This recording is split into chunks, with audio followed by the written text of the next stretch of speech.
Tomato আর আলু দিয়ে mix ভর্তা ঠিক এমনটা যেন আমাদের ভালোবাসার মিশ্রণ। মিষ্টি, তীক্ষ্ণ আর একসঙ্গে গরম, যেমন মনে হয় জীবনের স্বাদই যেন এখানে ভর্তা হয়ে জমেছে। টমেটো আর আলু দিয়ে মিক্স ভর্তা বানালেই মনে হয় এ যেন রান্নাঘরের ম্যাজিক।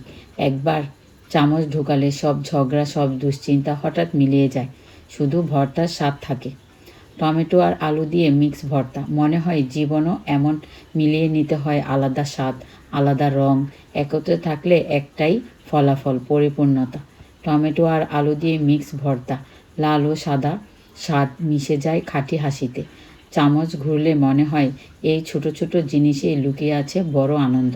টমেটো আর আলু দিয়ে মিক্স ভর্তা খেতে বসলে মনে হয় ঠিক বন্ধুত্বের মতো, ভিন্ন ভিন্ন স্বাদ, ভিন্ন ভিন্ন চরিত্র, কিন্তু মিশে গেলে মজা হয় অপরিসীম।